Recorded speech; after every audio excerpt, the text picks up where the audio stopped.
And good morning, and welcome to a very special edition of Truth to Power. I'm your host, Darwin Griffin, and we have a plethora of young men and women that are going to be on the set with us today. And our topic today is we're going to be talking about wrongful convictions, causes, and remediation. So you don't want to miss this conversation with some very, very powerful ladies and gentlemen on the set with us today. But before we get started, I just want to say too that as everybody, pretty much knows, today is a holiday that a lot of people celebrate, and this is Good Friday. So we just want to let everyone know that if you are celebrating Good Friday today, that we want you to be safe in your goings and comings to your place of worship. And if you are also celebrating, today is opening day for the Detroit Tigers. So if you are going to the Tiger Stadium today, we want you to be safe. We want everybody that it's going to be a real peaceful day.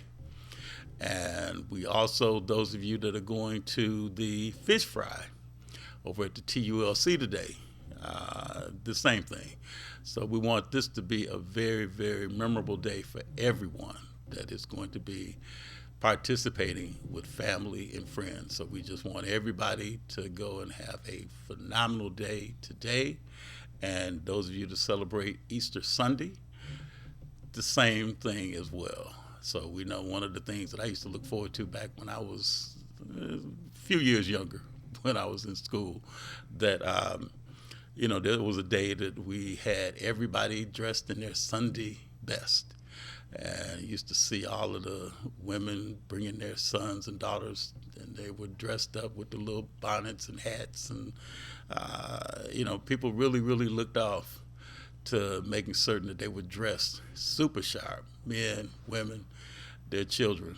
And the grandparents were so proud when they would look and see their sons and daughters with their grandchildren. So it was a very, very joyous occasion. So we want everybody to make certain that they have a very, very safe holiday weekend. The other thing, too, is that, as everyone knows, this show broadcasts live in the beautiful city of Highland Park, Michigan. And we want everyone to know that we are so proud to be here to bring good news, real truths, and to allow you to be able to implement the power that you have in the circles that you interact with. So we definitely want to let you know that we are broadcasting here in Highland Park, but we reach global. And so you can view us, you can see us all over the country as well as the world. So we are so appreciative of all of our viewers and all of our listeners as well here at Watkins Broadcasting. So today, I've got a couple of people on the panel. We're going to be going kind of fast. We got a lot of topics to talk about today. So this first half hour, we're going to have two guests with me today, and that is going to be Victoria Camille and Lloyd Simpson. Lloyd, Victoria, welcome to Truth to Power today. Thank you, Brother Darwin.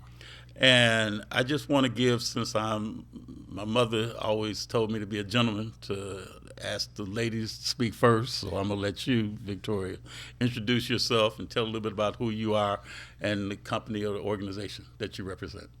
Thank you so much, Mr. Griffin. Thank you for having me here. Lloyd, thank you for being here as well. Again, my name is Victoria Camille. I am the elected police commissioner for out of District 7. And started my term the 1st of 2026, and very honored to be in that space. And I do have an organization called Victoria for Your Voice. That's Victoria, the number 4, Your Voice, which is basically a platform for community and public education and engagement to assist with helping communities understand about police oversight and how we can take control of what safety looks like in our communities. And so that website is Victoria, the number 4, yourvoice.com. You can also find me on social media platforms, and just honored to be in that space and to be connected with community. Well, I am so honored and plumb pleasingly pleasured that you are going to be with me for this whole journey today, and I appreciate you getting everybody to be on the show with us today to talk about this very important topic.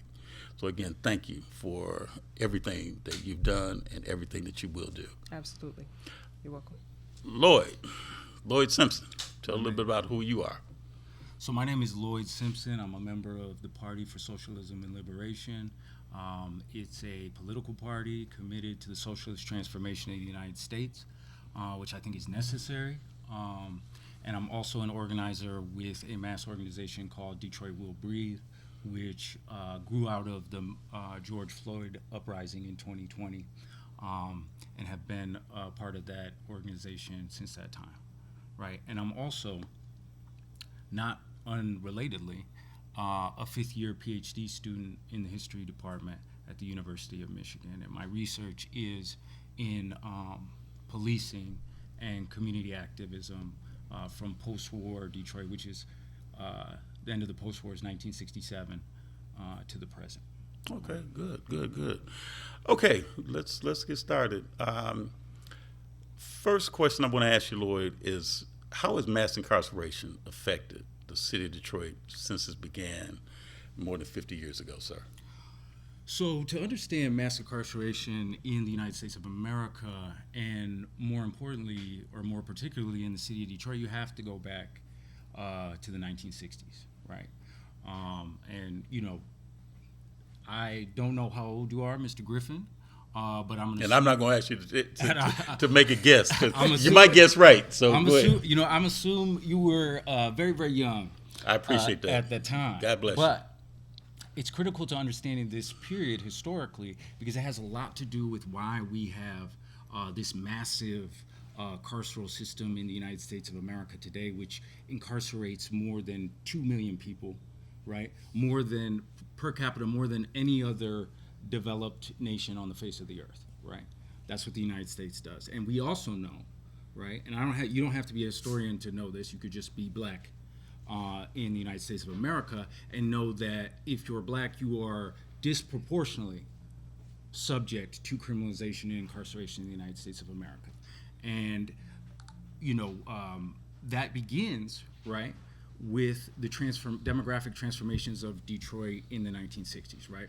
So the 1960s is a time where we're having civil rights struggle, we're having anti-colonial movements, right? We're having a questioning of the very institutions that make up the United States of America, right? You have an anti-war movement, right? This is the emergence of Black Power and revolutionary organizations like the League of Revolutionary Black Workers, the Black Panther Party, right? And also what you had was the second phase of the Great Migration, right? And so cities like Detroit, which, you know, to understand Detroit has always been changing, right? It's always been in transformation, constant change since it was founded as a fort 300 years ago, right, by the French. And in that time, right, Black Americans are coming up from where? The South, particular places too, Louisiana, Mississippi, right? And they're looking for jobs, and they're fleeing, you know, the racist, white supremacist discrimination of the Jim Crow South, right? And they're seeking opportunity, right? And one of the things that happens is they move into these northern cities, right? Who, in many cases, were very supportive of the Southern Civil Rights Movement, right? But as Black Americans start to inhabit these industrial northern cities, right, there grows racial tension, right? And we, you know, everybody here knows, at least generally speaking, about the history of housing segregation in the city of Detroit, right? With the redlining. The redlining. And everybody here knows about the 67 rebellion. And the rebellion happened, right, because of why? Because of racist police violence, right, set it off. But segregation in that 12th Street corridor, right, and also a lack of segregation from housing opportunities, and also a lack of economic opportunity for young college graduates, particularly young men who had graduated College, which, by the way, they were one of the most active participants in the rebellion of 1967, right? And then when interviewed, talked about, the political nature of that event. Now, concomitantly, right, at the same time that this is happening, right, we have in 1965, Lyndon Johnson, president at the time, launches the war on crime, right? Because there's a crime problem in the United States of America in the 1960s. Except the problem is this, is that they changed the way that they collect data, right? Because crime is based on data. But who produces that data, and what is that data based on, right? It's based on a lot of things, right? But what I can tell you is this, is that we weren't experiencing an unprecedented crime wave in the 1960s, right? They would tell you that on the news, like, oh, the crime in the cities, it's terrible, and this, but it wasn't unprecedented. In fact, the murder rate was higher in the 30s, right? But this is the first time the federal government says we need to take on policing and crime. We need to coordinate with the local level, right? And so this is where you get, an omnibus crime bill in 1968, right, that provides federal funding to police departments that can show a need, right, to show a need. So it literally incentivizes showing that your city is criminal, right? And then we also have some other factors going on here, right? We have economic factors transforming. The 1970s, it's an incredible decade for Black people in terms of realizing democratic power on the local level, right? We get Coleman Young, we get hundreds of Black mayors across the country, we get Black folks in positions that they have been denied in segregated Detroit, because let's not forget, Detroit might be up north, but Michigan is the northernmost southern state, right? Because here, like, first of all, it wasn't just Black folks that came up here, right? It wasn't just Black folks that come up here, and it wasn't that they came up to a place that was absent violent racism, right? It was different, right? It wasn't the same as the South, but that's not the place that they arrived. And so there was a struggle in Detroit, right? In the 1974 election, what was it about? It was about policing, right? It was about stress. Literally, the Republican candidate was Nichols, and the Democratic candidate was Coleman Young, right? And he ran on dismantling stress, which he did. He ran on reforming the police department, which he did. Because John Nichols was at one time the police chief. He was the police chief in Detroit. Yes, and the white conservatives recruited him to run for mayor because they wanted to make Detroit great again, right? That's that sentiment. That's that same energy. Like, Detroit was a hotly contested place politically. It's a hotly contested place, right? And so, yes, deindustrialization. Yes, white flight, right, to the suburbs. Capital flight. But also mass incarceration. And I'm going to tell you how, right? So let me ask you. So how is mass incarceration, affected you personally in your family?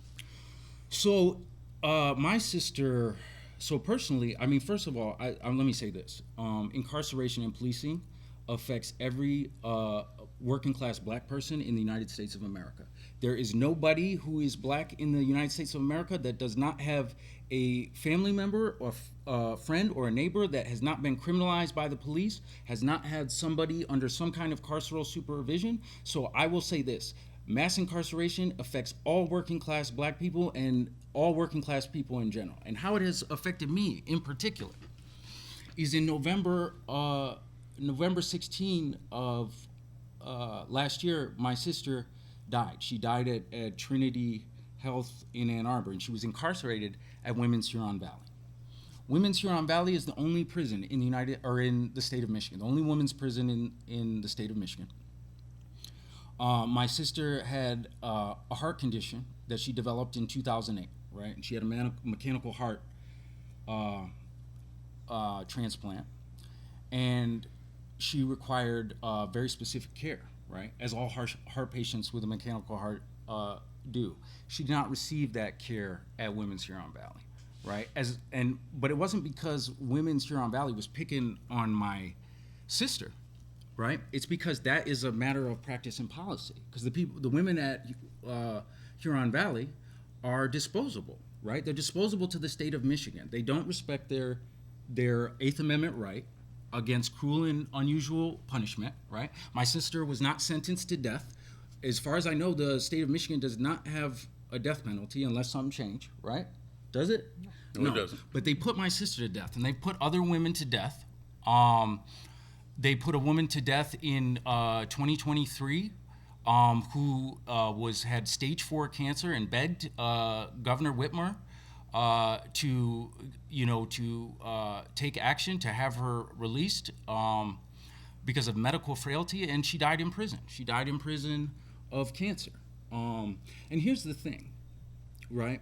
So, like I said, this is not something that only my family has experienced or a few families have experienced, right? Everybody's got somebody who has been caught up in this injustice system, right? Because it's racist, right?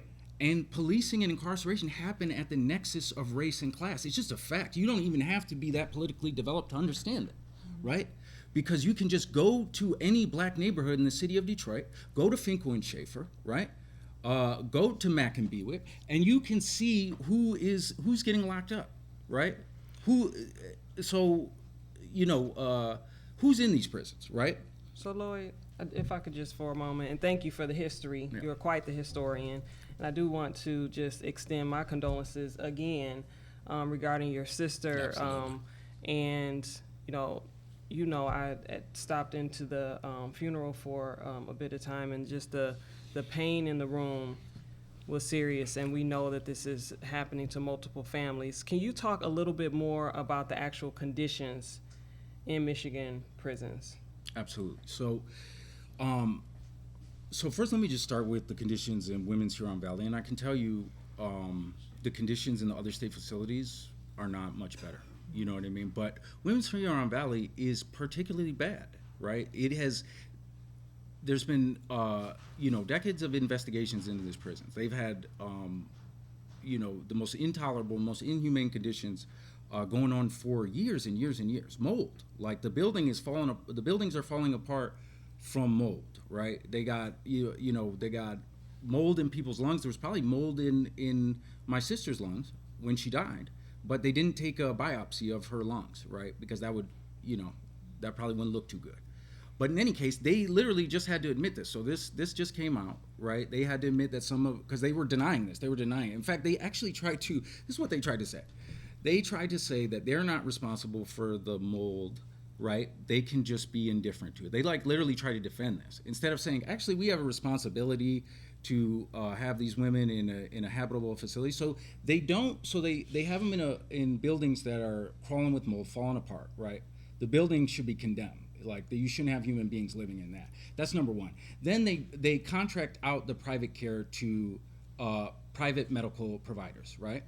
Private medical providers whose one goal is to make as much money as possible, right? And they have a big healthcare budget for the prison. I don't know where the money's going. They say they give $12,000 to each patient, right, a year. Like they have $12,000 of coverage, but they must be going just to the provider's pocket. Because you have women suffering and dying in there, and men suffering and dying in the other facilities from curable conditions. You could go and look on the MDOC website. They have to publish every month people dying, right? And you look at these conditions and you're like, wow, that's treatable. That's treatable. That's treatable. My sister died of sepsis, right? An infection. And sepsis comes quickly and takes you quickly. But sepsis comes from infections, right? And my sister had an abscessed tooth and kept trying to get dental care. And they say they provide dental care, right? And I heard there was a congressional hearing on this last month, and I'll get to that later. But I will say this. Well, you may have to get to that now because we don't have that much time left. Okay. So anyway, let me finish this point very quickly. So my sister had an abscessed tooth, right? And I've had an abscessed tooth before, and I let it go, right? Because I didn't go to the dentist, even though I have health insurance, I have dental insurance, but I'm free, right? I'm free. I can go whenever I want. And I'm a healthy person. I'm not a heart patient. Well, they didn't give her a dental appointment ever. She never got the tooth fixed, right? She kept going. They would say the dentist isn't here, or you'll have to come back another time.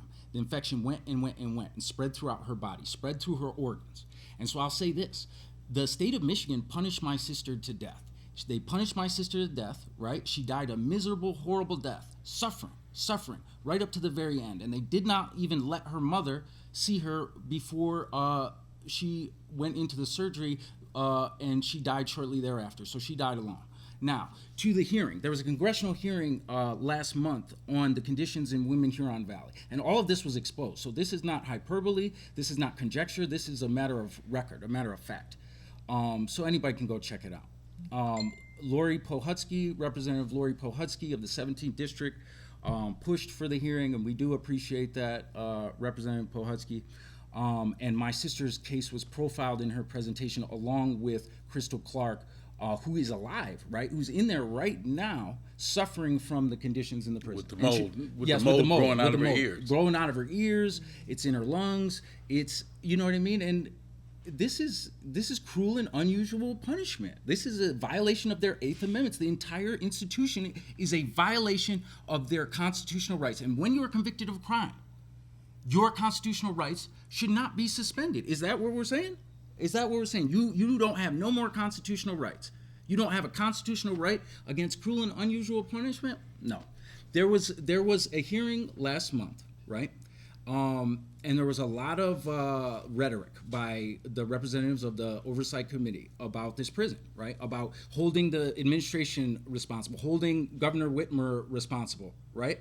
A lot of rhetoric, but as of yet, and my family, my niece, Alexandria Levinson, has sent letters to each of the representatives, asking them what action have they taken. Because we heard members say at this panel, action's got to be taken right now. You know what I mean? Reggie Miller was like, action now. Okay, so where's the action? And see, that's the thing, that there needs to be the action. We got to cut this segment short. Mm-hmm. This has been so great. I really would love to have you come back on again and hear more in terms of say about your concerns. But we've got other guests. Absolutely. But Lloyd, give again your contact information if somebody wants to get in touch with you to hear more about your sister, who we are expressing our sympathies and condolences. So you're lifted up, your family is lifted up in our prayers. Absolutely. But to give your information so that they can make more contact with you about your sister and the inhumane conditions that do exist in some of the places that people are incarcerated at. So you can connect with me at PSL Detroit. We're on Instagram, Facebook. You can connect with me at Detroit Will Breathe. You can find us in the same places. I appreciate it. Thank you for having me on the show. Appreciate it. All right, stay tuned. We've got a couple of more guests that are going to be coming on, so you're not going to want to miss the next two guests that we have joining myself and Victoria Camille in this journey. Stay tuned.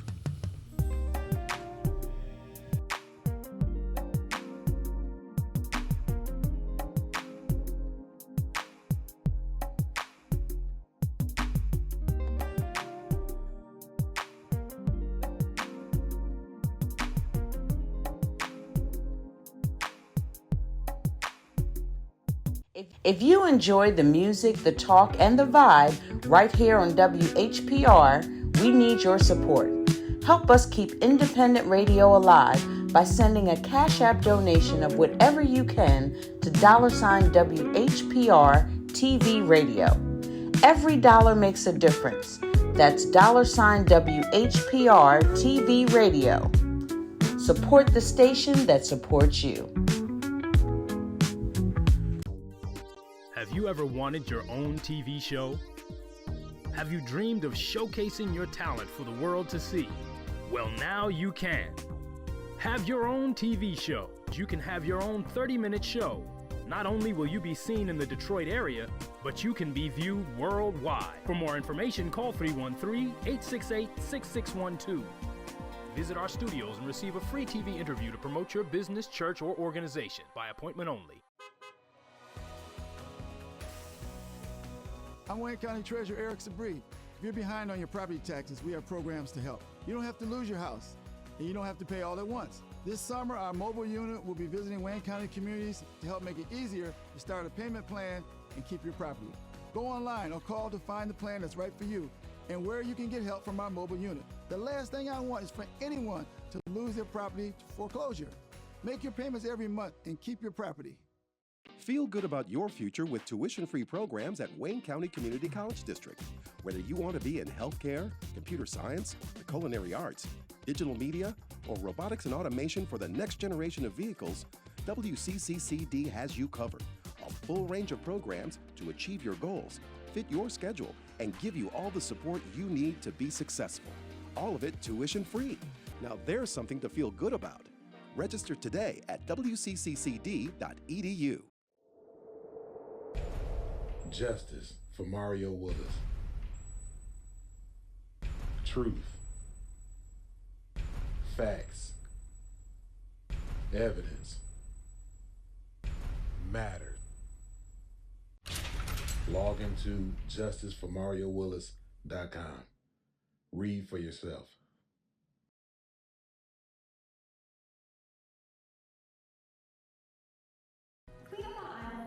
Clean up on aisle 5. Sounds like my life right now. Just one big mess. What's going on? It's my property taxes. What?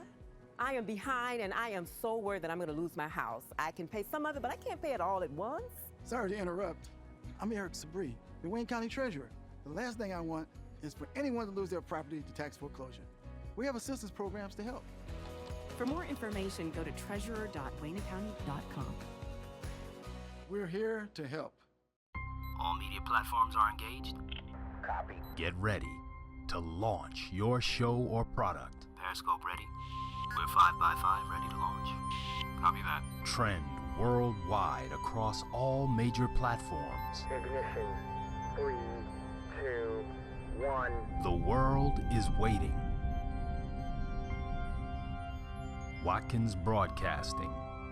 More than just TV. Every Monday through Friday from 12 noon to 3 p.m., it's the Tavis Smiley Show on WHPR TV and Radio 15.2. Also seen on Roku, Fire Stick, Apple TV, iPhone, and Android. That's the Tavis Smiley Show on WHPR TV and Radio. Download the WHPR TV app for iOS, Android, and Roku. The Tavis Smiley Show, distributed by RJ Watkins Studios. 313watkins.com. Streaming on Roku.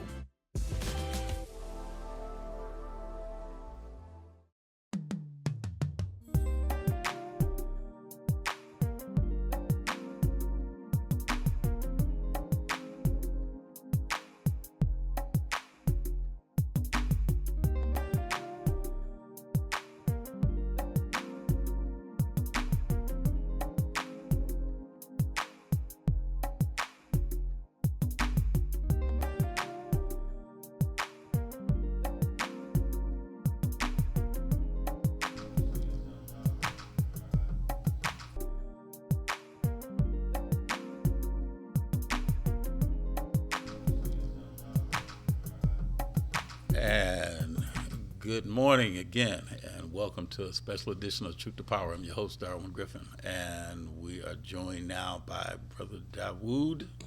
And Dawood, I'll let you give your introduction in terms of say who you are, and you're with the organization called Detroit Will Breathe, correct? No, actually I'm with an organization called Dream of Detroit, okay, which is an organization on the west side of Detroit where we're revitalizing our neighborhood. My contact information is Dream of Detroit, Dawood at dreamofdetroit.org. And you can reach me there. Yeah, and what do you do there with them? I'm the property manager. I manage a house called Project Homecoming, which is a re-entry house for Muslim prisoners to get out of prison. It's full service. We give them health care, dental, eye, psychiatric services, job training, everything they need to take the next step. Okay, Victoria. Brother Dawood, thank you so much for being here today. So we heard from Lloyd just a moment ago about just the awful conditions in prisons across Michigan, across the country. And even for people who have been rightfully convicted, perhaps, and have committed a crime or caused harm. But we know that tragically there are people who are in these systems that have not committed the crime or at the level that they've been convicted of. So talk to us a little bit about wrongful conviction. What does that mean? Wrongful conviction, I take it at 3 different stages. One is a pretrial detaining, which is a person got arrested, is in the county jail. They keep him in the county jail for 2 years, 2.5 years fighting this case. He beat his case. So when he beat his case and walk out the courtroom, this man or this young lady, they lost his job, his house, most of the time his family. He had nowhere to go. But he beat the case on charges falsely accused him of. You have to make him whole, which they don't. He just walk out, there you go. The other phase is wrongful conviction is a person who's found guilty of a crime and he's doing a term of incarceration. In these cases, there's a lot of cases about Ypsilanti right now.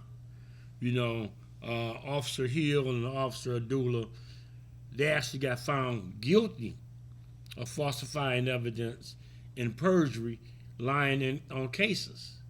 You know, they have years in prison. One of them passed away, but it's unfortunately they won't go back to their cases and grab the people that they did these cases to. They are still in prison. They're still doing prison time for something that they know the officers got found guilty of. Okay, so who's responsible for taking that case back through to say, okay, we know that officers, you know, falsify information on the case? Is it the person that's convicted that has to initiate that process, or who's responsible for making these people whole? Well, a lot of times an inmate have to go through the changes in learning law themselves. You know, you have to learn the law, learn to articulate the law, to learn to apply the law. You know, and most of the time you learn that in the law library. You know, you don't have a super big law firm ready to go help somebody get out of prison that been found guilty of a trial, at trial. You just don't have it. And they just, you know, me, myself, I was affected by that. You know, on January 3rd, 1988, I was sentenced to 2 life sentences. I did 31 years. So I had to go through that stages of learning the law, learn how to articulate the law, to apply the law. I've been out 6 years now. Okay. You know, so the law libraries in the prisons empty because they give me another thing to concentrate on than learning the law. They don't want you to learn the law. They don't want you to learn administration law so you can fight them on their own policies and procedures and rules and regulations. So how does it shape people's experience at these different stages of the sentencing and incarceration? You talked about the one stage where the person's actually innocent, but because the process is so long, they've essentially been punished for something that they didn't do. And then you have those who have gone in, and then later evidence is found that would exonerate them, but there's no support. So when you're supporting individuals who are getting out under these types of circumstances, how has that shaped what their life looks like after that? Well, most of the time, the brothers and sisters come home and they're bitter. Right now here in Wayne County, we're going through the phase where the Wayne County evidence locker or building was abandoned and the evidence was lost or misplaced. So you have hundreds of individuals still in prison because they lost their evidence, lost their transcripts and stuff. You know, how do you make them whole? They trying to fight a case where, I'm not going to drop no names, they done lost their evidence. And this is well published in the state of Michigan, in Wayne County, that the Detroit evidence room was abandoned and evidence was floating in water. Okay. So let me ask you this. So we can talk about the aftermath once a person's incarcerated, but what do you think, Brother Dawood Clark, that we need to do to try and look at more preventative measures with people before they commit a crime against someone else or even against themselves? What are some of the things to take a proactive stance? What should we do? A proactive stance to stop incarceration. Like the brother said before I came on, you know, you got to start off from the 60s. In 1970, Michigan only had 4 prisons. 1980s, Michigan had over 30 prisons. Mid-90s, Michigan had over 40 prisons. So it's been a constant build-up over the decades. So as people came out of Vietnam, came out of Nixon era, came out of the hippie movement and stuff like that, you know, they closed all the psychiatric hospitals. Mm-hmm. Well, now they send the people from going to psychiatric hospital, they send them to prison. So now you have an everyday prisoner that might be locked in the same room with this individual. They have psych problems. Now you have to be his counselor. You know, if you don't, you know, y'all get in conflict, you locked in a room. By the time the officers come, one of y'all's not walking out of there too good. So when you look at what I'm saying, when it comes down to the being proactive, that they're saying that they're building prisons and prison cells in these prisons based on young people in like the 8th grade. And there's that school to prison pipeline. Yeah, 3rd grade prison. Exactly. So what should we be telling our 3rd grade young men and women to talk about the consequences, and if you do something, this is what can happen? Because I know they do some of those, what do they call them, scared straight programs, you know, where they have young people going into the prisons or into the jails so they can see and talk to some of the people that may have been in there for years, or somebody that's been in there for a certain number of days, to try and deter them from doing something wrong. Now, when we go into schools, it's a group of us, we go into schools, talk to the youth and stuff. 80% of them don't want to hear what we're saying. Why is that? They just don't want to hear it. You know, if I knew what the answer was, I know how to reach out and touch them. But they just don't want to hear it. They just take it, they got a recess day from class, and they have to be in this auditorium listening to 3 or 4 people talk about prison. But if you look on everybody in that audience, they have a mother, father, brother, sister, cousin, or something been impacted by the justice system. Mm-hmm. You know, they knew what JPay is before I knew what JPay was. What is JPay? JPay is the texting system that you write prisoners on. They can't get physical letters. You have to JPay them. That's their email system. They know about JPay. They know how to send their relatives money off of JPay, buy them TV off of JPay. But they don't want to listen to you talking about how to prevent them from getting in that situation. I mean, but don't they see somebody behind bars that they may be doing this JPay to get them, you know, the things as far as like for the grooming, TVs or other things like that. But don't they accept the fact that, hey, that person is not going to be free like they are? Like they can go out and play with their friends or do whatever the case may be without having any restrictions? I mean, don't they see that? Every week, the court system in the city of Detroit send an average of 15 to 20 men to prison with a life sentence. What is a life sentence? A life sentence is considered that you in prison till you die.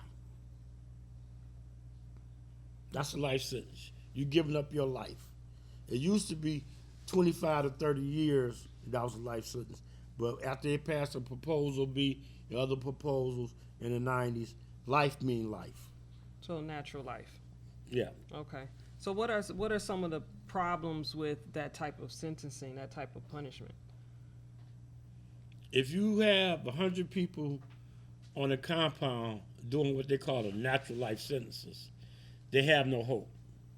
Why should they follow this officer if they know they're not going to get away to get out of prison? You know, you get 100 guys in one area, it's going to be violent. Well, rehabilitation is just out the question. They don't What's care the about point? school programs. They don't care about nothing else because they know at the end of the day, they there till they die. And then to what you were saying before about the young people, it almost sounds like having somebody in prison that you're interacting with has just been normalized. It's been normalized, and a lot of times, when I was incarcerated, one of the guys, one of my Muslim brothers, met his son for the first time behind bars, where his son came to the same compound he was on. See, I've heard that there are some people that they want to go to prison. They don't mind if it's for life because they want to meet people that may be in their family.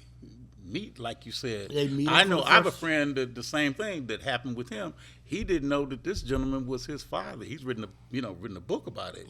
But he met his father in prison. And they don't know how to, I guess, communicate. Exactly. And that's where sometimes the problem is that they don't know how to communicate with that person, just like even a person, say such as yourself or somebody else, that may have gotten out, after having been, incarcerated for a certain period of time. How do you adjust to the world outside of? Well, being transparent and honest with you, my first day out of prison after doing 31 years, I got off the train on West Grand Boulevard in Woodward. Now, where were you housed at? I've been all over the state of Michigan. That's another question I want to come back to. But we might even get to it now because this time I had is a going by so panic short. attack. I had a panic attack out there. I'm looking for a taxi cab. There's no taxi cabs. I'm looking for a payphone. There's no payphone. I've been locked up since 1988. So life done passed me by. There's a lot of changes that I'm sure you saw. You cannot think the world gonna stop because you're in a different environment. The world go on. It's leaving them behind. The average guy come out of prison don't know nothing about laptops, tablets, and cell phones. They go out looking for a job. You're not knocking on doors no more, getting a job application. And see, and that's the other thing too. So you were saying you had a panic attack. How did you de-escalate from that panic attack that you were having? Well, I met a guy I never met before my first day out. He said, "Man, I know you just coming from, I see you got on your dress outs." He said, "Where you trying to go?" When you say dress up, what do you mean? When you dress out of prison, they give you a khaki uniform. Okay. So I'm standing on the boulevard with a box and a khaki uniform. First of all, I didn't believe they was finna let me out of prison. 'Cause I had a life sentence. So I'm thinking this is this type of setup. I ain't think I was going home, but I did. So when you said you had the life sentence and you didn't know that you were going home, what led up to that? You getting released?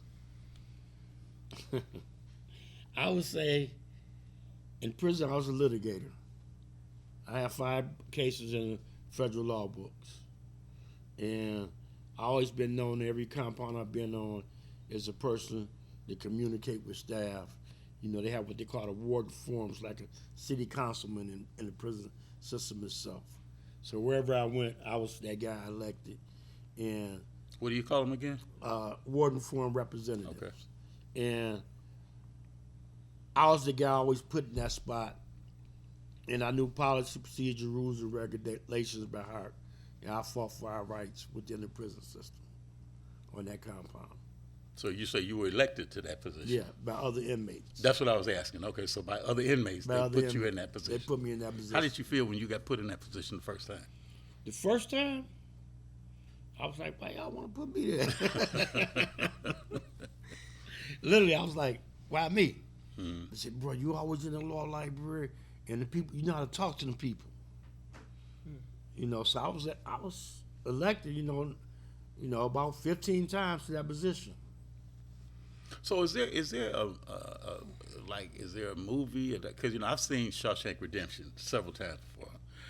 Is that a true depiction of what actually happens, or when you see other movies that show people that may have been, you know, incarcerated? I just recently saw that movie Life with Eddie Murphy and and Martin Lawrence, and it's like, what is a true depiction of what you've seen that actually shows what goes on when you're incarcerated? A true depiction of that is, it's a movie coming out later this year called From Homecoming to Home.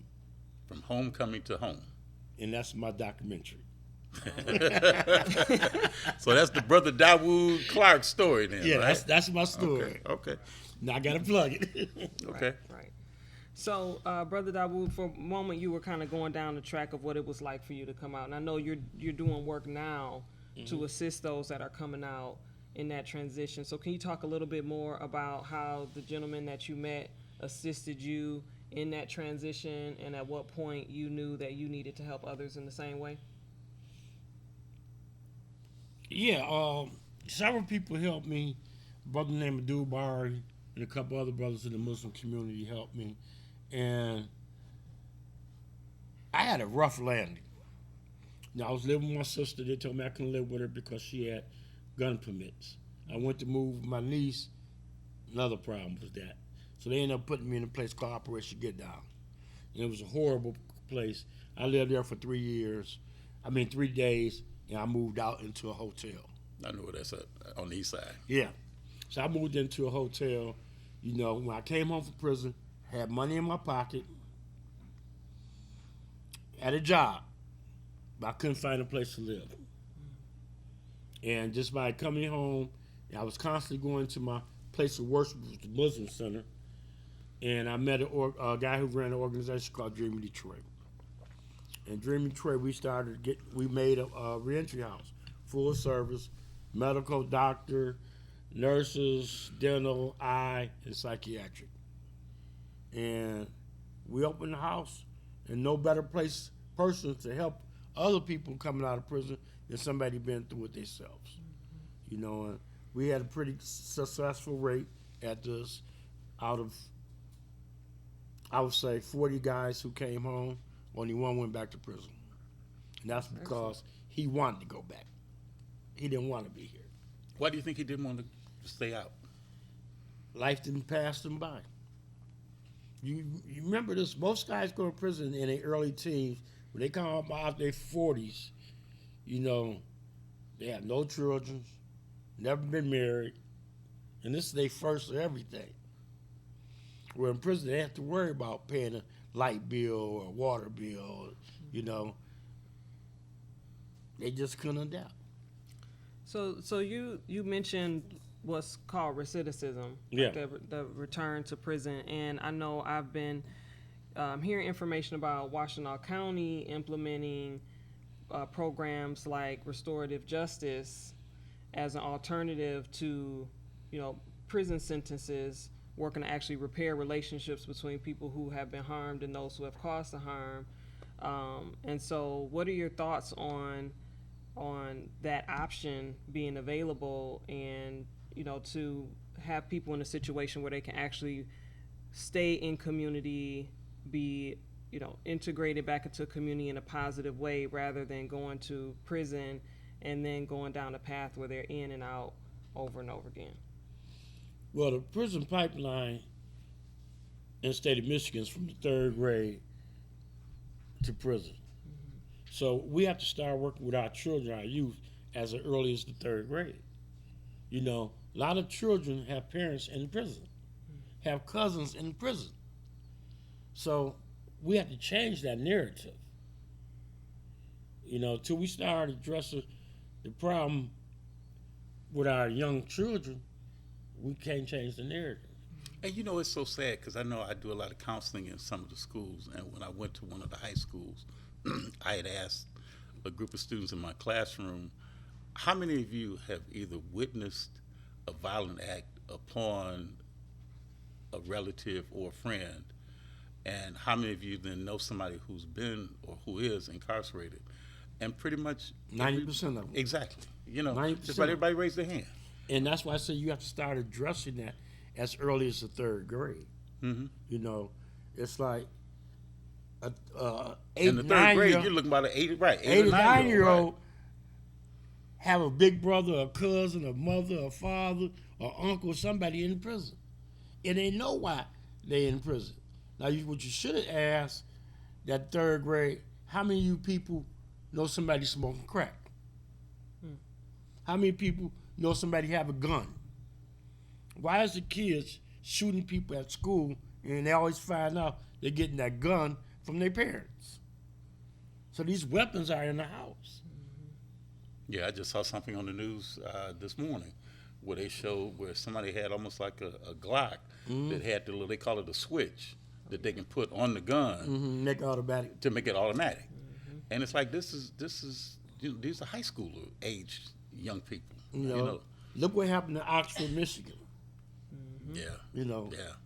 And I mean, and that was the thing, because so now there's a lot of accountability that has to be put on the parents or other people, older brothers or sisters, that may kind of give them or be able to buy the gun or obtain the gun or obtain the weapon that they use to commit a crime, you know, against somebody. I never want to say something to put myself in a position where I have to testify for what I said, but all the red flags in that case, grown-ups just looked over them.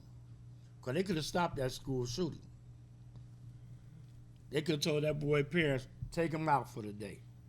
But they let him stay in the school. So who do you think the accountability should have been on? The school administrators, the teachers, the parents? Who? All of the above. Because the parents should say, well, come on, I'm going to take you home for the day. The school administrator should say, okay, since this happened, let's have a chill period. You know, but all of them, they looked the other way. And then my last question, we've got to take another break, but how much do you think social media has an impact on young people, especially when they see this on TV, they see this on social media? How much do you think social media has an impact on some of the activity that some young people get into? Well, I have to go back to the 90s, where a group called NWA had a record called F the Police. And it was a Grammy-winning record. And that got people out there on the streets chanting that. You know, you go back to the video games, you know, where you shooting and killing. Right. You know, so all this is going in a young person's undeveloped mind. That this is social norms. If you're addressing social norms, y'all want to address it with violent videos. So what could have prevented you? My last question before we take this break. What could have prevented you? What should have been in your head, in your heart, in your mind, in your eyesight that may have prevented you from doing what you did? Before I went to prison, I worked for Detroit EMS and Detroit Receiving Emergency Room as an EMT paramedic. Worked 12-hour shifts, had a house, had a car, had a family. But somebody 2 doors down decided to break in my house and tied up my wife and child. I snapped. I don't think at that point nothing could have stopped me, because I believe I was defending my house. I believe I was defending my family. So why do you think the court system saw different? Because I grabbed the bat and walked 2 doors down. And they said that was premeditated. It didn't happen at the time of the event. They said I had time to think about what I was doing before I did it. Wow. This conversation is going by too fast. Yeah, and this it is really getting to the crux of a lot of our conversation. But Brother Dawood Clark, we got to take another break.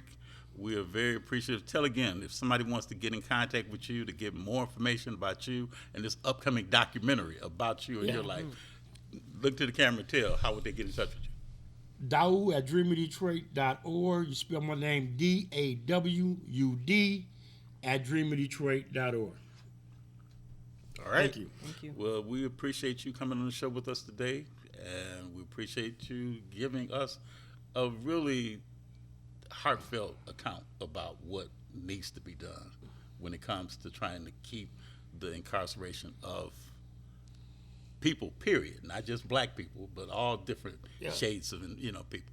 You're watching Truth to Power. This is a special edition with Brother Dawood Clark, with Victoria Camille, and we will be right back, so stay tuned. Peace.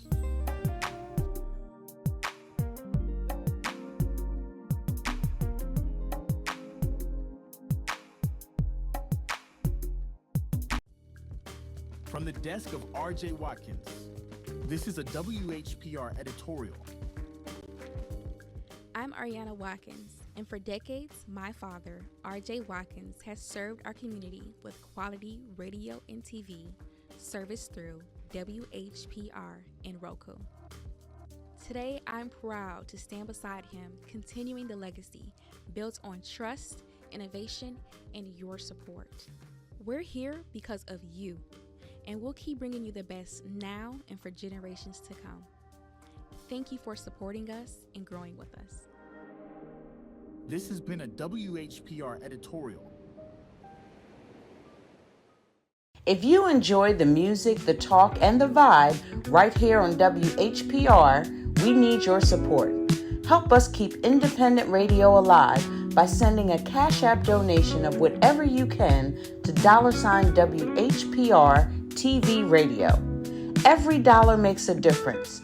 That's $WHPR TV Radio. Support the station that supports you. Justice for Mario Willis. Truth. Facts. Evidence. Matter.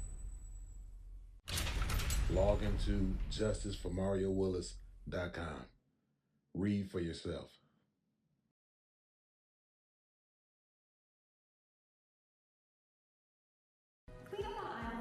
Clean up on aisle 5. Sounds like my life right now. Just one big mess. What's going on? It's my property taxes. What? I am behind, and I am so worried that I'm going to lose my house. I can pay some of it, but I can't pay it all at once. Sorry to interrupt. I'm Eric Sabri, the Wayne County Treasurer. The last thing I want is for anyone to lose their property to tax foreclosure. We have assistance programs to help.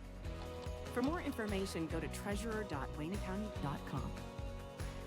We're here to help. Watkins Broadcasting is going worldwide. Now you can watch Detroit's own WHPR on your TV from anywhere in the world. No matter where you are, you can stay in the know with WHPR TV and Roku. You can get your easy-to-install Roku box from wherever you shop for your entertainment gear. Once your Roku box is connected to your TV and internet, go to the channel store on the home menu of the Roku box. Enter WHPR TV in the search engine and add it to your channels. That's it. That's all you need to get the best in entertainment, news, and talk, no matter where you are. Roku brings all of your favorites to your TV. Netflix, Hulu Plus, Crackle, HBO Go, and now WHPR TV, Detroit Live. 313watkins.com. Streaming on Roku.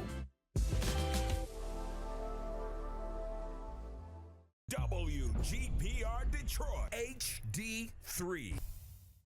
You're watching WHPS, Highland Park, Detroit.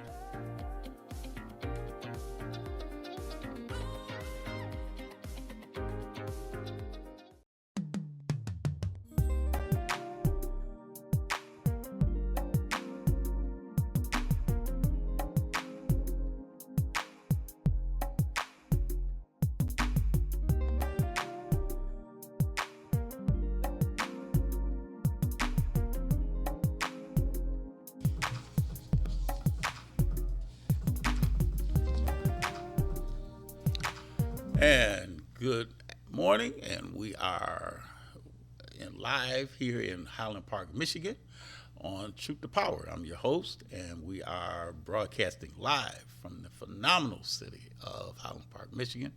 And we really appreciate Mayor Glenda McDonald and all of the other individuals that have been allowing us to come into their home and to be able to broadcast in the homes throughout Highland Park, Michigan, and the world. So we appreciate all of what you do and what you give back to us here at Watkins Broadcasting. And we hope that you will continue to watch and continue to give us feedback on how we're doing and how we can improve and get the information that we so desire to get into the hearts and the minds of our viewers and our listeners. So today we have been having conversation with Brother Dawoud Clark, with Lloyd Simpson, and now we are going to be joined, myself and Victoria Camille, by a young lady, and her name is Julie Hurwitz. Julie, welcome to Truth to Power today. Thanks so much for having me. Can you tell us a little bit about who is Julie Hurwitz? Yes, I'm a partner in the civil rights law firm of Goodman, Hurwitz & James in Detroit. I'm also a founding member of the Coalition for Police Transparency and Accountability, and I'm a longtime member and activist in the National Lawyers Guild. Okay, good. All Victoria? right. Julie, thank you so much for being here today. You know, we've heard from Lloyd and Brother Dawoud about the conditions in prison, both for people who are rightfully convicted, wrongfully convicted, and everything in between, as well as the impacts to that experience and what it looks like to come out and try to move back into society. How many people across the United States that are innocent are actually incarcerated, and why is that happening?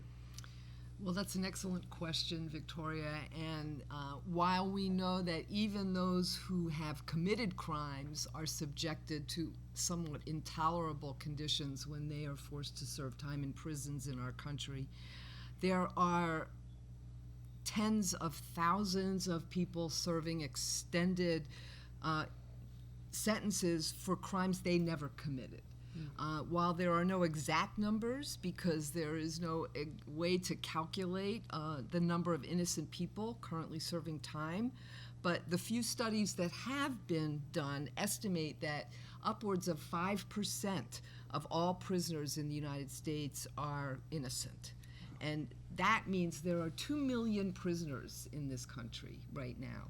So if you just calculate 5%, that's 100,000 people serving time in prison who are provably innocent of the crimes that they were convicted of. Wow, okay. So how did the innocence movement even start? Well, there were these people back in the early 90s who came up with an approach to presenting evidence of innocence through the use of DNA evidence. Up until the early 90s, DNA was never even recognized. It was a science that had not yet been perfected. And these two attorneys in New York, Barry Scheck and Peter Neufeld, used DNA evidence as a method of proving people who were convicted, who were actually innocent. And because of the success that they had, they founded an organization out of Brandeis University in New York called the Innocence Project. And that was the very beginning of the movement for proving innocence. Since then, there have been over 70 innocence clinics and organizations that have cropped up around the country who work vigorously to try to undo the horrific wrong that has occurred to so many thousands of people. So, Julie, when you look at how do you tend to target a person that you want to investigate the innocence of that individual?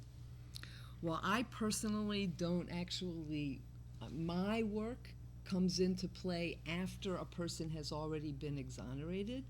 But the way that people who are innocent and serving time can get representation is by reaching out to the, as I said, over 70 innocence organizations in this country, and those outreaches are then reviewed carefully by law students and lawyers, and unfortunately only a small percentage of these efforts can be actually followed up on because the resources are limited.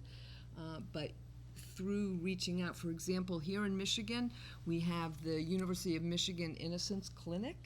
We have the Cooley Law School Innocence Clinic. Several local county prosecutors' offices are now opening up conviction integrity units within their departments. Wayne County has one. Washtenaw County has right, one. We've had them on the show with us before. Of course, yes. And so that's, here in Michigan, the best way to seek out representation is to reach out to one of those organizations. And go ahead. So what else do you think that needs to be done? Because when I look at, just like what Brother Clark was mentioning, pertaining to what happened with his sister, and then listening to Brother, looking into, I'm sorry, when I said Brother Clark, I meant to say Lloyd. Brother Lloyd, what he mentioned about with his sister. And again, we're so sorry about, what happened with his sister. And then now you still have other people that are still incarcerated, that are still going through the same thing as what his sister went through. What can be done? Well, we're up against a tremendous monster, really. The institution of our penal system is so broken that it is difficult, if not impossible, to really confront and force the fundamental change that's needed in our criminal justice system and in our penal system. I can tell you that I can point to several very clear reasons why innocent people are so frequently convicted, and it really boils down to a large extent fundamentally racism in our society. When you look at the number of people of color who are subsequently proven innocent, we know that there's a registry that keeps track of all exonerations around the country. It's called the National Registry of Exonerations. And what we can learn from the work they are doing, that almost 60% of wrongfully convicted people who are subsequently exonerated are black. And you compare that to the 13 to 14% of the total U.S. population that is black, it is a stark number. And we can only, as already addressed by both Lloyd and Dawood, this is systemic.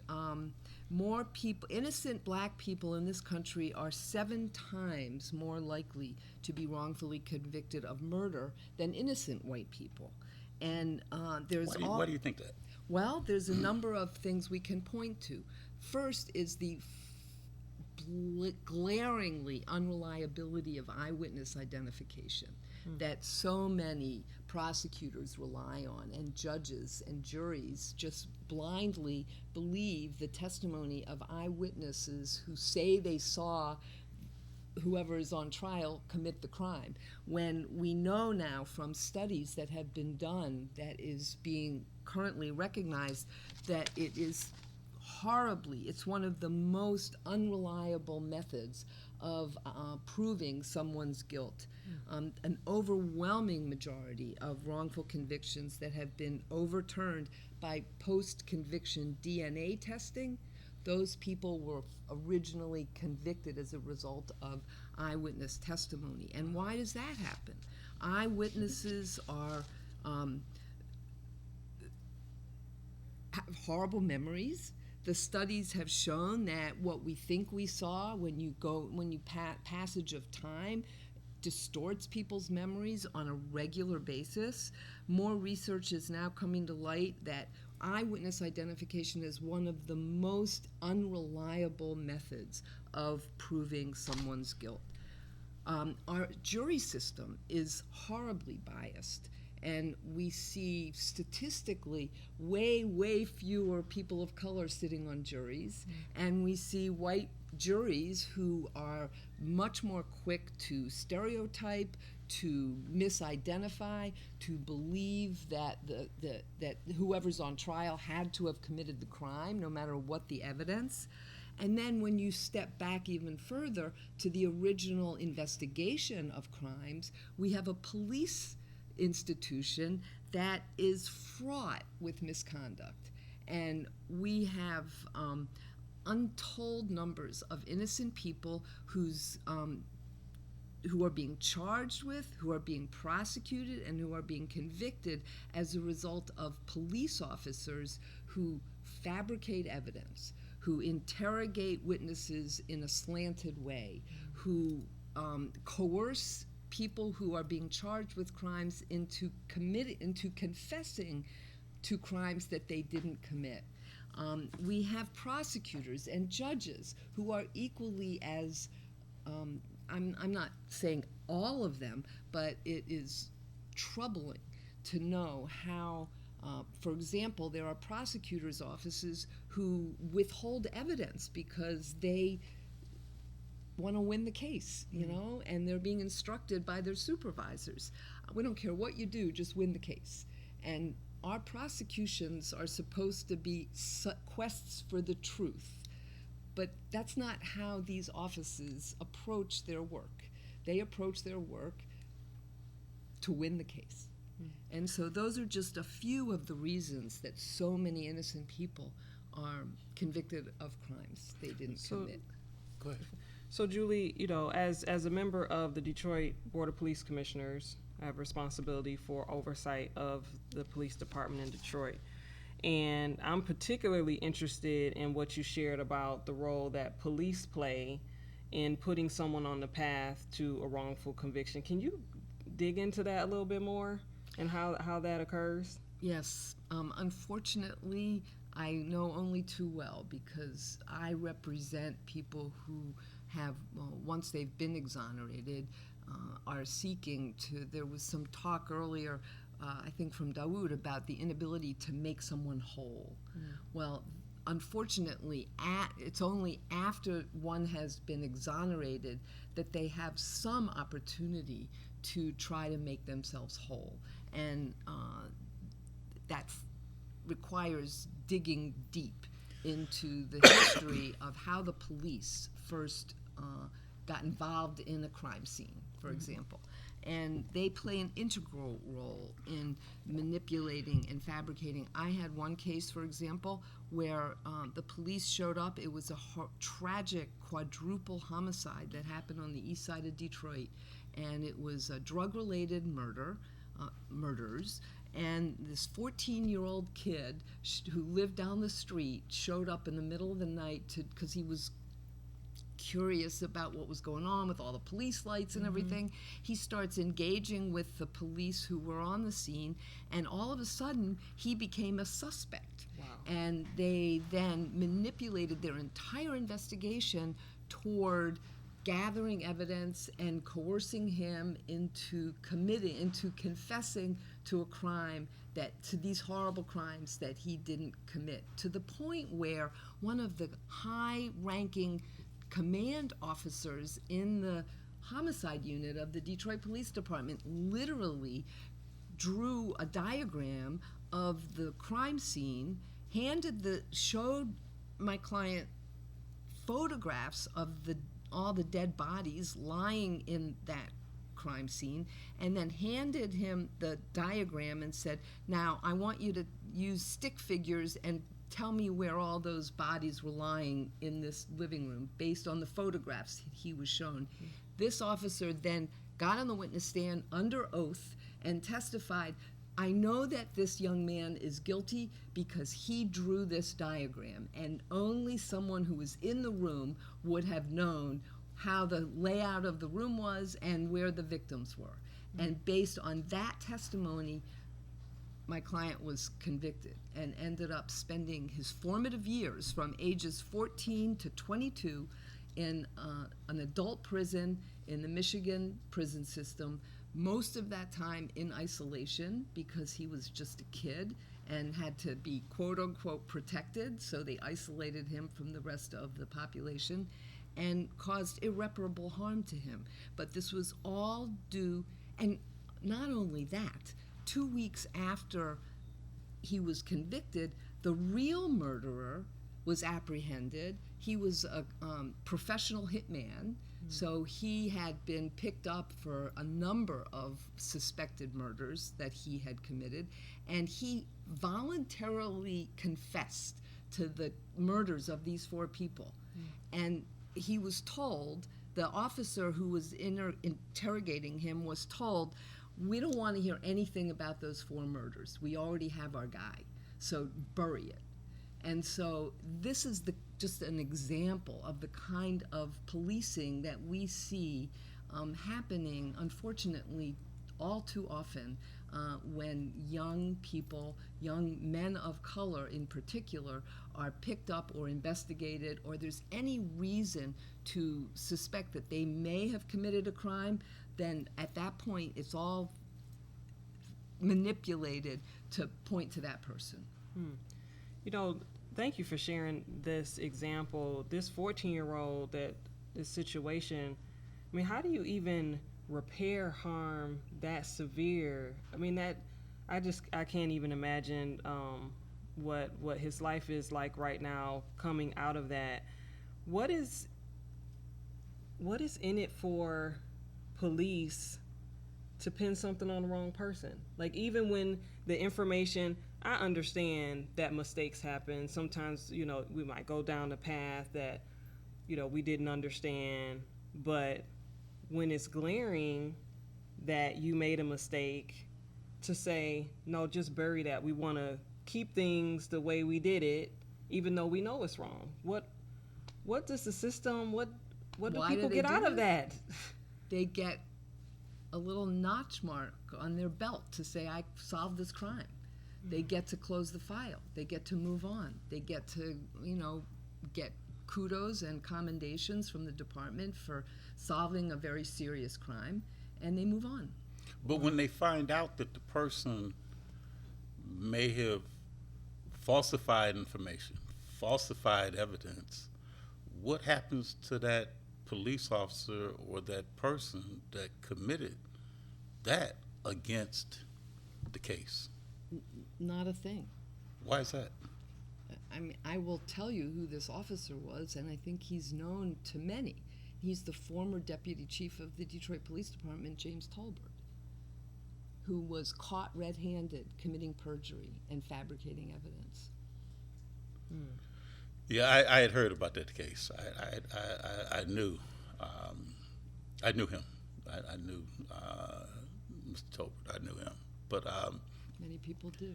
So what happens then? I mean, shouldn't what happened to him be something that should deter other officers or other law enforcement people from doing the same thing? It would if there were serious consequences to them for having committed such misconduct. But unfortunately, our system is set up so that officers are not seriously disciplined, nor are they terminated for committing the kinds of wrongs that I just described. It is a fact and a reality of how our policing institutions have worked for many years. So let's jump a little bit more then. So we look at the policing, but then also the prosecutorial individuals as well. Is there anything that happens with them that if they find out there was evidence that could have cleared a person on trial and they don't introduce that information, or an investigator that was investigating the crime, a fire, an arson investigator, or someone like that, what should happen to that person? What should happen to that person? Well, let's break it between the prosecutor and the investigator because they're in two very different positions legally. Okay. Looking at the prosecutor, there's absolutely nothing that happens to prosecutors unless they're caught actually committing a crime in the course of the misconduct. Otherwise, they are protected by absolute immunity. So there is no way to hold the prosecutor's office accountable. Fortunately, we have emerging over the past 10 years or so a group of high-minded prosecutors who are working separately from the rest of their offices in these conviction integrity units. And when something like that is discovered by the conviction integrity units of the prosecutor's offices, they will then take it and do what needs to be done to undo the wrong. As to investigators within prosecutors' offices, they are less protected by immunity, but it's difficult, if not impossible, to hold anyone in our prosecutors' offices accountable for these types of wrongs. There are remedies available for the against the police officers or the who commit these wrongs, and that is through the filing of a civil rights lawsuit for damages on behalf of the exoneree under the Federal Civil Rights Act 42 U.S.C. Section 1983. Now we gotta wrap up in a second, but I want you to just, when a person is wrongfully incarcerated and that person is released, what is that individual entitled? Because I hear about that there's monies that they're awarding that individual. Can you talk more about that? Sure. Yes, there are more and more across the country states enacting what are basically called wrongful imprisonment compensation acts. And we have such a law here in Michigan that I think it's been in effect for almost 10 years now. What that law provides is the opportunity for an exoneree to file a case directly against the state of Michigan for compensation for having been wrongfully imprisoned for however many years they were locked up, and they're entitled as a matter of statute to $50,000 a year for every year of wrongful imprisonment. However, they are not entitled, if somebody, and I think it was mentioned by Lloyd, that there's many times when someone will serve upwards of years as a pretrial detainee before they even go to trial and are convicted. They're not entitled to any compensation for the wrongful pretrial detention under this statute.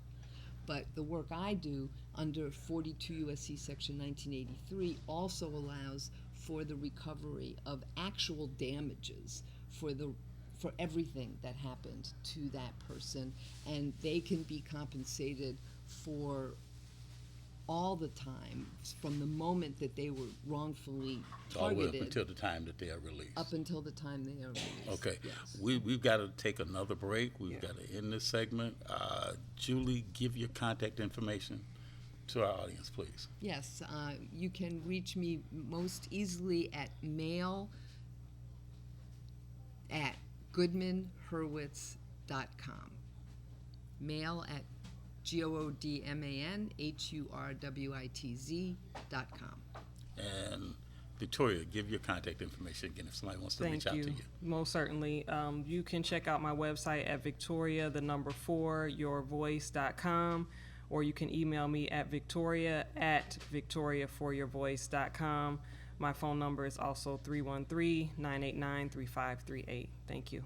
And I want to thank you both. And I want to thank Brother Dawood. I want to thank Brother Ryan, Brother Lloyd. I want to thank everyone for making this show a very, very informative show. And we definitely would want to ask Brother Lloyd, Brother Dawood, Julie, Victoria to come back again, because we need to touch upon this again. So again, you're watching a very special edition of Truth to Power. I'm your host, Darwin Griffin, and we will be right back, so stay tuned.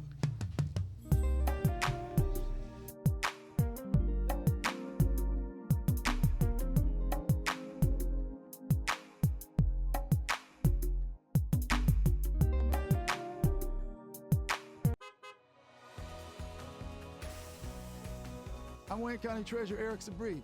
If you're behind on your property taxes, we have programs to help. You don't have to lose your house, and you don't have to pay all at once. This summer, our mobile unit will be visiting Wayne County communities to help make it easier to start a payment plan and keep your property.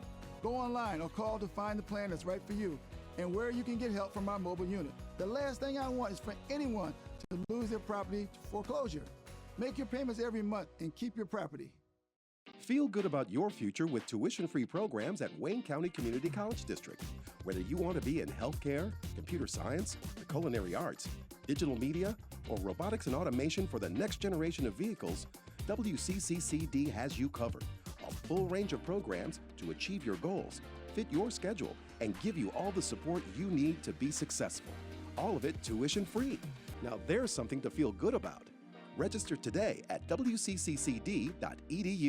Every Monday through Friday from 12 noon to 3 p.m., it's the Tavis Smiley Show on WHPR TV and Radio 15.2. Also seen on Roku, Fire Stick, Apple TV, iPhone, and Android. That's the Tavis Smiley Show on WHPR TV and Radio. Download the WHPR TV app for iOS, Android, and Roku.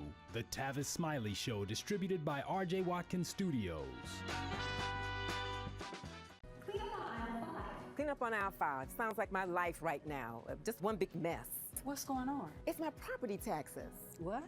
I am behind, and I am so worried that I'm going to lose my house. I can pay some of it, but I can't pay it all at once. Sorry to interrupt. I'm Eric Sabri, the Wayne County Treasurer. The last thing I want is for anyone to lose their property to tax foreclosure. We have assistance programs to help. For more information, go to treasurer.waynecounty.com. We're here to help. Justice for Mario Willis. Truth. Facts. Evidence. Matter. Log into justiceformariowillis.com. Read for yourself.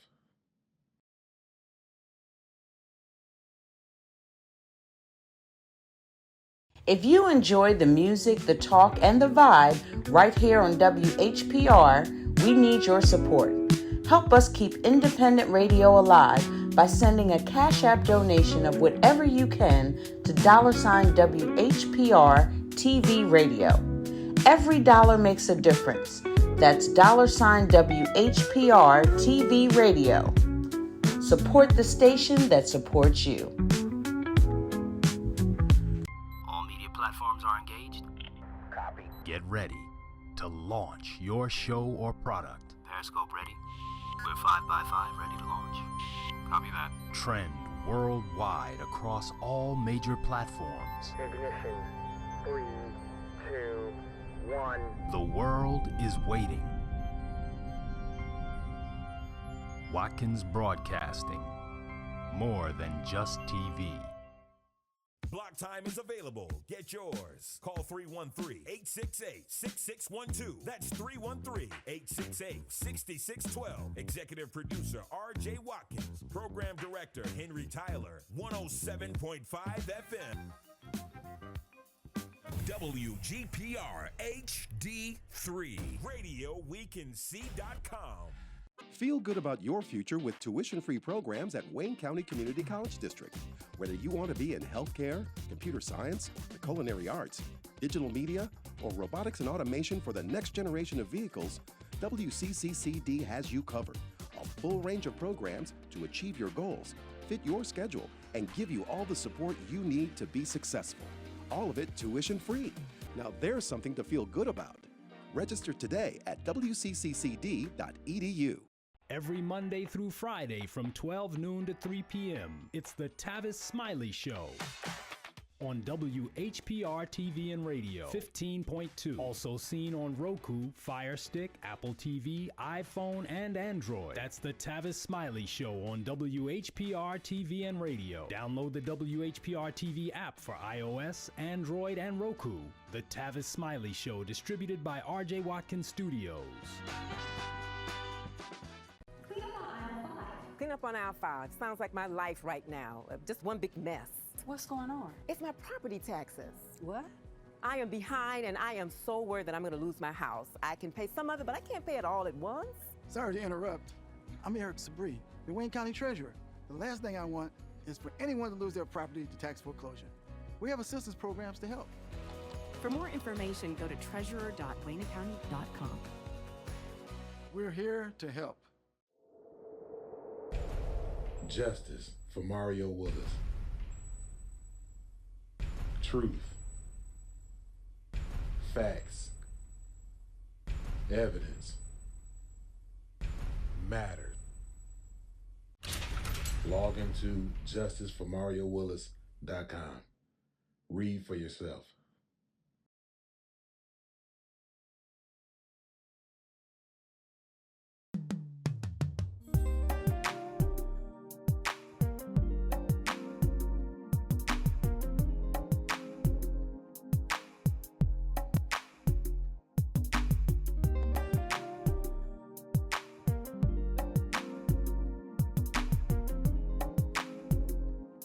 And we are back, and we are enjoying a very, very special edition of Truth to Power today. And I'm your host, Darwin Griffin, and we have a young lady here with us today who is no stranger to WHPR TV, and that is the Congresswoman, and I say the Congresswoman of the great state of Michigan.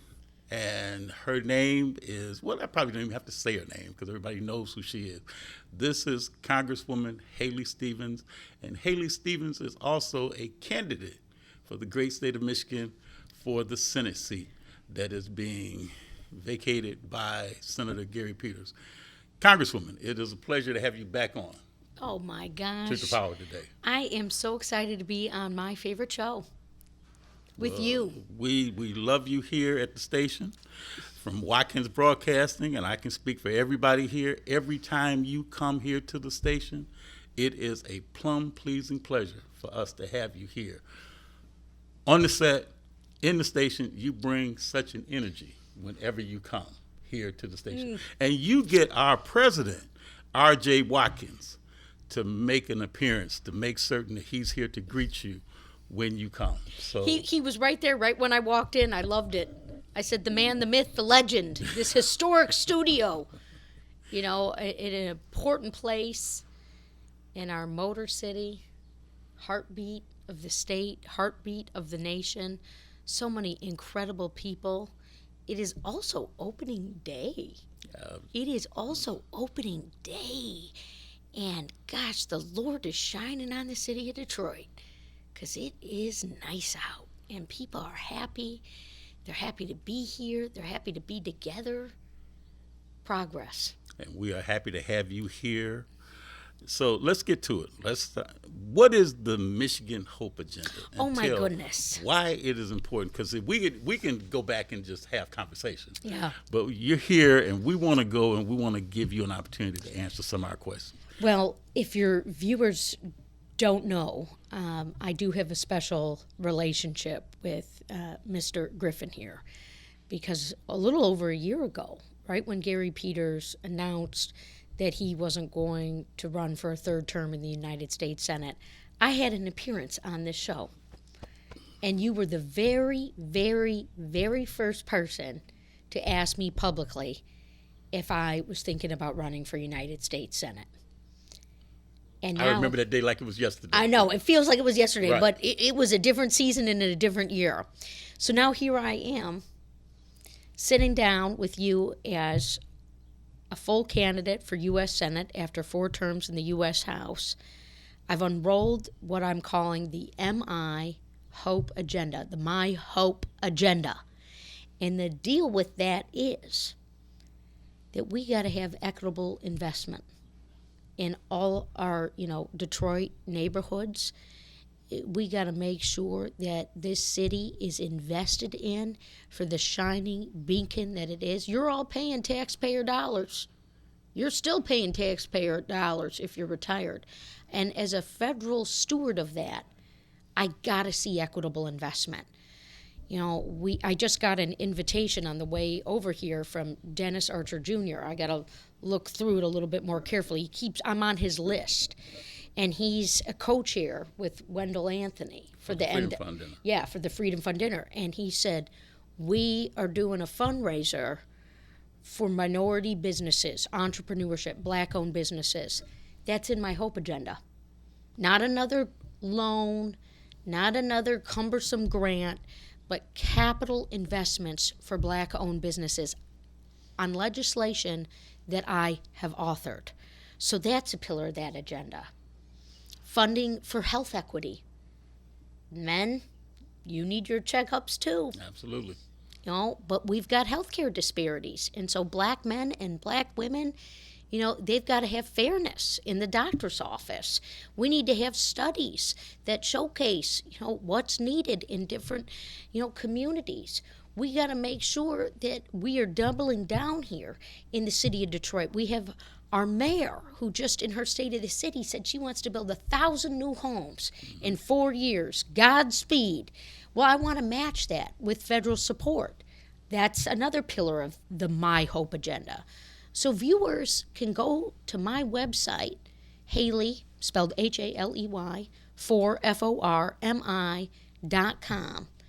and look up this Hope agenda that I have built, you know, yes, as an accountability document, the receipts that I want to walk into the Senate with, the roadmap that I want to walk into the Senate with, but also work that I have been doing for years, you know, alongside community and alongside, you know, leadership here in Detroit and in Metro Detroit to make sure that everyone is getting equal opportunity. Well, now, you have a IDEA Act. Yes.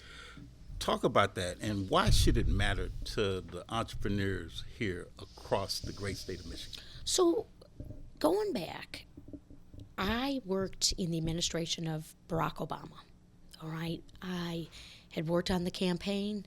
I got an opportunity to serve during this unbelievable time of uncertainty here in Michigan that was the Great Recession.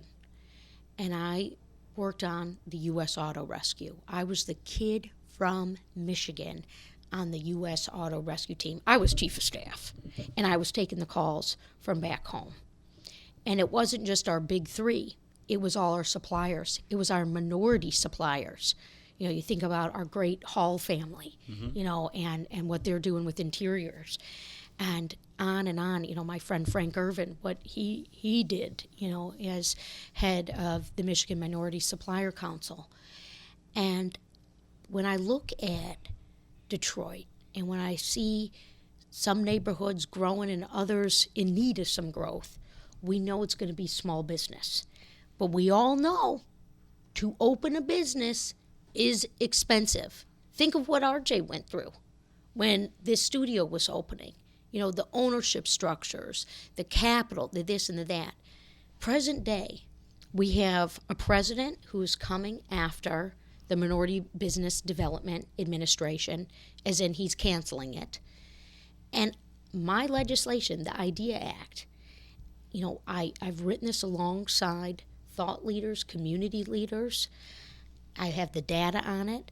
Invest in black-owned businesses with the direct access to capital. So the legislation, which I'm taking right to the United States Senate, and you better believe I'm soliciting this to the other side of the aisle too. Because again, empower people to become entrepreneurs. Empower overlooked communities to become entrepreneurs. Listen to the shop owner who's saying, I had to put in all this capital. You know, we want that generation, wealth generation in our communities, and that's what my bill does. Direct capital lines for black-owned businesses. Now, you mentioned in terms here about the entrepreneurs, and that's one of the things that Mayor Sheffield touched upon in her State of the City address. So let's just talk about Detroit, you know, because that's where we're housed out of, Highland Park, Detroit.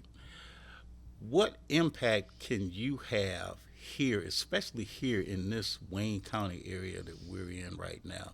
What kind of impact can a Senator Haley Stevens have with us here in Wayne County? Well, we all know Detroit needs a senator. You know, Detroit needs a champion. Detroit needs someone telling our story here. You know, my mom and aunt worked down in the Fisher Building in downtown Detroit, a very diverse business, and I practically grew up down there, you know. In the pride, and I love when Sheffield said, Mayor Sheffield, she said, look, we can't just have it be a few buildings, though. Right. We want to have it be in every, neighborhood, in this and that. And so who are we here? Who are we here? We are a national best practice. We are a heartbeat. We are an inspiration. We are a place that has been overlooked and discounted and counted out.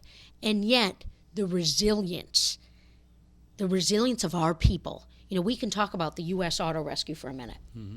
You know, the words General Motors and bankruptcy in a sentence. So unfathomable. The retirees wondering what's going to happen to their pensions. How did we get out of that mess? Yeah, there was good federal policy making. Thank you, President Barack Obama. You know, Haley Stevens, I'm over there not sleeping for days on end, you know, just toiling. You know, we can't let this go by the wayside because Wall Street made a mistake. But how we got out of that mess, the people, our UAW, our Detroiters, the people who never gave up, and we have rebuilt. There is nowhere like this place, this city, in America and in the world. And so, yes, we continue to put the world on wheels. We continue to innovate. Look at Grand Central Station. We are still writing our story. And when I think about the effective utilization of your taxpayer dollars, as we were talking on, I want to make sure that we are getting our fair share of federal funds. I want to make sure, as our mayors talk about, you know, from Highland Park in Detroit, you know, that we've got good public schools. Where did Sheffield do her State of the City address? Mumford High School. She did it at Mumford High School. The Blue School, as we used to call it. The Blue School. You know, my dad was a public school teacher here in the city of Detroit, too. Last 15 years of his career. He knows who you are, by the way, Darwin. But my dad, last 15 years of his career, first grade, in the classrooms, doing everything for those students. Today, we'd go right back into a classroom. Dad, we're glad you're retired, okay? You're at that age. You're allowed to be retired. But his mantra was give out love and love comes back. That's Detroit. What is, since you said that about his mantra, what is Haley Stevens' mantra? Gosh. You know, I love the other one that my other parent taught me, my mother. And give her a name. You know, I always want to tell her hi. Whenever you come on the show, you brought her here one time. When Mama Maria Marcotte. And my mom always says, this is a simple one, but I love it. Expect best intentions. Because, you know, we're all running around sometimes, and, you know, you never know what somebody's carrying, right? The weight that they're carrying. But, man, there are so many things that keep me going. You know, just about, I love Teddy Roosevelt, the man in the arena. I feel like the man in the arena. I feel like Detroit's the man in the arena. You know, it's like we're there, we're battling, we're talking, we're spirited. Okay. Give out love and love comes back, though. So since you mentioned that, let's talk about how is the Senate race going? Look, every single day I'm out here meeting with people. I was just walking around the city of Detroit with my friend Rick Blocker. You know, we stopped by a few tailgates, the Union tailgate. We're walking by people. Haley Stevens, she's running for United States Senate. We got a state of 10.8 million people. I'm not going to meet every single one of them. I know that. But here's another one, another mantra. Maya Angelou. People don't remember what you were wearing. They don't even remember exactly what you said. But they remember how you made them feel. Mm-hmm. I know how Detroit makes me feel.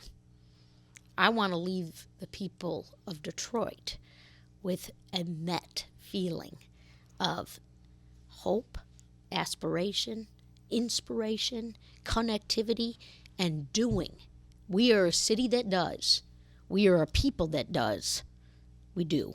I'm using my verbs correctly, but we are a city that, you know, does it. Well, you know, when we talk about verb and verbiage, you know, we have to say what up, though. So, what up, though? That's the one thing that she left before she left, with her State of the City address. State of- What up, though? What up, though? But now, your campaign recently announced an endorsement from former Congresswoman Brenda Lawrence, along with several members of the Congressional Black Caucus. What does that support mean to you in your campaign? It is so very significant. I mean, Congresswoman Lawrence, as a public figure, as an individual, as someone whose home I have been in, who's been a mentor to me and so many, a community builder. She led about a dozen members of the Congressional Black Caucus in endorsing my run for United States Senate. And look, Brenda Lawrence knows how to win. She knows how to win in Michigan and what a winner looks like and what it takes to be one.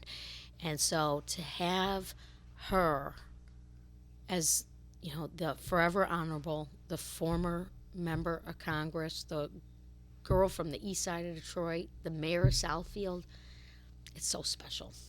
Well, now, I have to do this every time that you come on the show. I have to give credit where credit is due. And I have to thank Mario Morrow for allowing you to make this appearance today. I would be remiss also if I didn't mention Ryan Bridges, and I would also be remiss if I didn't mention Ryan Bridges' beautiful young daughter, and I have to make mention of then also the young lady I met for the first time today, Joetta Apia. So I'm definitely appreciative of everybody that you brought here today with you. But the one thing I want to say too is that you bring such a joy to us here, just as you were saying about you want to make certain that impact is great when you go to other places, and the impact is the footsteps that you live and that you lead when you step into a room and you leave those footprints with all the people that come in contact with you. But let's get back to your campaign and to some of the things that you've introduced. What is the Stop Unfair Electricity Prices Act, and why did you introduce that? Let's say that louder for the people in the back. The Stop Unfair Electricity Prices Act. I know you're all paying your utility bill. And just like what happened with water, and by the way, we got great leadership with Scott Benson and Water Initiatives, and we're working with him on something on that front too. Affordability. These utility bills are only going up and up and up. Why? It's coming down to your pocketbook, and I've said enough. So what my legislation does is it says very politely to the utility companies, if you're going to raise rates, you're going to lose federal funds. Because what are those federal funds? Your tax dollars. They're your tax dollars. Also, you're going to have to cut executive pay if you want to keep those federal dollars and you're raising rates. Folks, we work hard. You've worked hard. You do work hard. These bills, from grocery to gas to the electric bill, I had a guy who interviewed me on this bill, Darwin, from Flint. He was so taken by the bill. He's been looking at these utility rates. He's a journalist. He said, my own electricity bill in my 1,200 square foot house is hundreds of dollars, more than it used to be. What are we doing? I know we're all feeling this, and some of this is grid modernization. But when we think about legacy, when we think about the last turn of the century, remember what built the Motor City, what we built here, just right across the street from this studio here, the automotive assembly line. We got to be thinking about where we are in this century, this newish century that we have been in, for almost 30 years. The pipes are old. They need to be repaired. The grid needs to be maintained. We've got to think about how those costs are coming down on our individuals. We can't be double paying tax dollars, utility dollars, this and that. I mean, we work too hard for it. So who am I? I'm an effective steward. I'm standing up for you and your wallet, your bank account, and I am making sure that we are not getting ripped off. Well, in the few minutes we have left, and every time that you're here, the time goes by so fast. It's going by too fast. It does. Because I feel right at home here. We definitely have to have you come back again and again and again. But give your speech that you would give to the average person that comes in contact with Congresswoman Haley Stevens as to why they should support you for your run for Senate for the great state of Michigan. Well, I always say that my campaign for United States Senate is a love letter to Michigan. It is a love letter to the city of Detroit. It is a love letter to our people. And I have been recognized as the most effective Democratic lawmaker for Michigan in the House of Reps, and now I'm going for the chief lawmaking role, the U.S. Senate. And what I want to do is continue to do and deliver for us. I want to stand up to Donald Trump, by the way. I know that's a whole lot of negativity, but I have done it and I have succeeded. This is why I've also written no tariffs on groceries. Blanket tariffs on imported food costing you more at the store. There are fixes. Detroit is ripe to take back what has gone to China, lower costs, and create jobs right here. We've got that going on. We've got the opportunity for investment. And so I want to continue to stand up for our great state, our great city in this moment. Let everyone know the lights are on. We're not going to be paying a high utility bill, though, for it.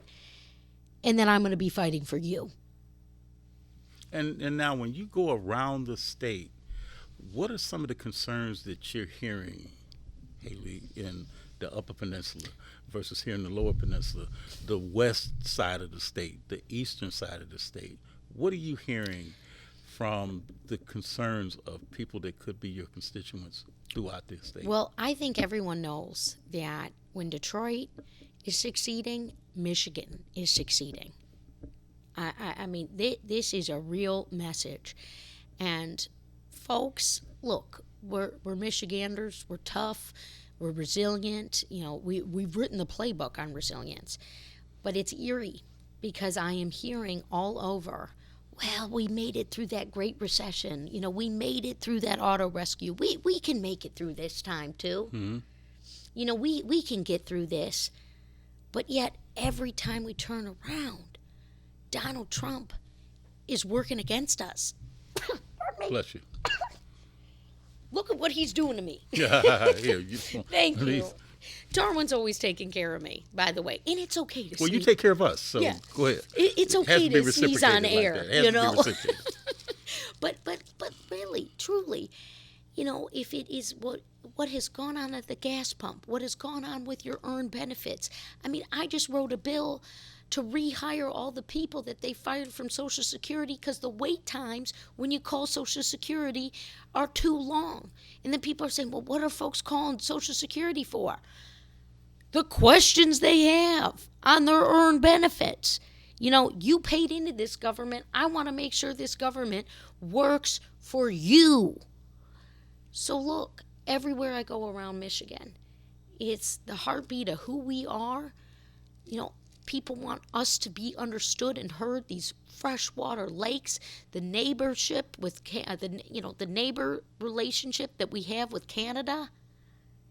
Right over there. Why are we in this trade war with Canada? Why are we not opening the Gordie Howe Bridge? You asked me about the Upper Peninsula. I'm going to tell you, they're feeling it just like we are down here on the cost, but also because Canada is so mad at us, they're not coming over here and spending money.